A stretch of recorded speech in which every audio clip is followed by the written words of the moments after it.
राजधानी भोपाल के कोलार थाना क्षेत्र में मानव अंग मिलने से सनसनी फैल गई है। पुलिस को एक निर्माणाधीन मकान के बेसमेंट से एक पैर और दूसरे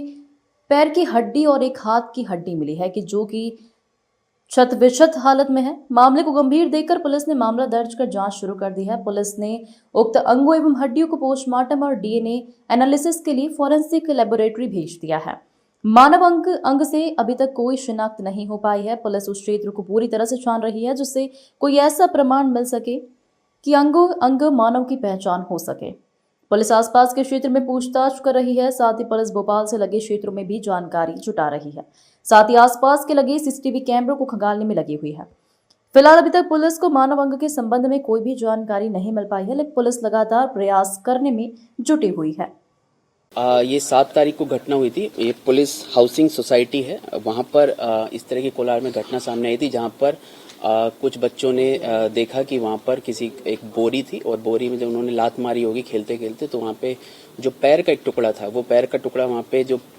खाली प्लॉट में बरसात के पानी की वजह से जो भर गया था, वहां पे जाकर गिरा। तो तत्काल ही उन्होंने वहां पर एक चार्ली को सूचित किया और चार्ली ने भी बड़ा ही अच्छे तरीके से तत्काल ही उस पर तुरंत एक्शन लिया और तत्काल ही स्पॉट का विजिट किया और सारे वरिष्ठ अधिकारियों को अवगत कराया इस मामले में। तत्काल फिर हमने पंप से वहां पर पानी निकलवाया और जो एक बोरा था उसमें हमको कुल मिला के 2 पैर की हड्डियां मिली और 1 हाथ की हड्डियां मिली। वो प्लॉट और आसपास का जो मुख्य एरिया है वो पूरा सर्च किया गया है, पर क्योंकि हाथ की एक हड्डी मिली है और 2 पैर की हड्डी मिली है और वो भी सड़ी गली अवस्था में मिली है, उसका अगले दिन जब पीएम कराने के लिए भेजा गया, मेडिको लीगल एनालिसिस के लिए भेजा गया, तो क्योंकि उसकी अवस्था इतनी बेकार थी और जो मुख्य हड्डियां होती है जिनसे आप एज और सेक्स डिटरमिन कर सकते हैं, वो क्योंकि अवेलेबल नहीं थी, इस वजह से मुख्य रूप से तो उन्होंने कुछ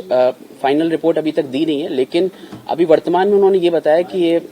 पक्का ही एक वयस्क का, जो चर्चा के दौरान पता लगा है कि एक वयस्क का ये शरीर है जिसकी हड्डियां हैं ये, और जो सेक्स डिटर्मिनेशन के लिए हमने डीएनए रिपोर्ट के लिए भेजा, उसके बाद सेक्स डिटरमाइन हो पाएगा इसमें। सर, एक पर्स मिला था उसमें? नहीं, पर्स नहीं मिला था, एक थैली टाइप मिला था, उसको भी वेरीफाई कर लिया गया, उसमें इस तरह के कोई तथ्य सामने नहीं। आप बता रहे थे ये 1 महीने, कम से कम 1 महीने पुरानी बॉडी है, तो इस वजह से क्योंकि इतनी सड़ी गली अवस्था में तो चीजें डिटरमाइन करने में बड़ी इश्यू आ रहे हैं। सीसीटीवी लगभग 30 से ज्यादा खंगाले जा चुके हैं। प्रॉपर एक टीम बनी हुई है, लगभग 5-6 लोगों की टीम बनी हुई है, वो लगातार सीसीटीवी खंगाल रहे हैं, क्योंकि 2 महीने का समय, 1.5-2 महीने का समय मान सकते हैं प्रारंभिक तौर पर, क्योंकि फाइनल रिपोर्ट अभी तक नहीं हमारे पास, तो 1.5-2 महीने के हिसाब से हम उस पर कार्रवाई कर रहे हैं। उसके अलावा एक डीप टेक्स का कपड़ा वहां पर मिला है, जो दुपट्टा है जिसकी चर्चा हो रही है, वो दुपट्टे का इस्तेमाल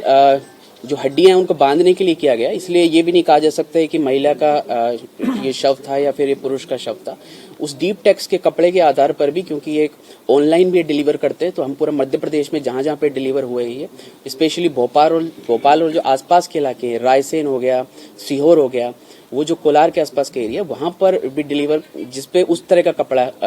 हम कहीं से डिलीवर ऑनलाइन हुआ या फिर यहाँ के जो रिटेलर्स हैं या होलसेल में जो लोग माल खरीदते हैं, तो हो सकता है कि ऑफलाइन खरीदा, तो एक इस एंगल से भी हम जांच करने का प्रयास कर रहे हैं। साथ में क्योंकि पूरा शरीर रिकवर नहीं किया गया है और बहुत ही इंपॉर्टेंट है कि पूरी बॉडी आइडेंटिफाई हो,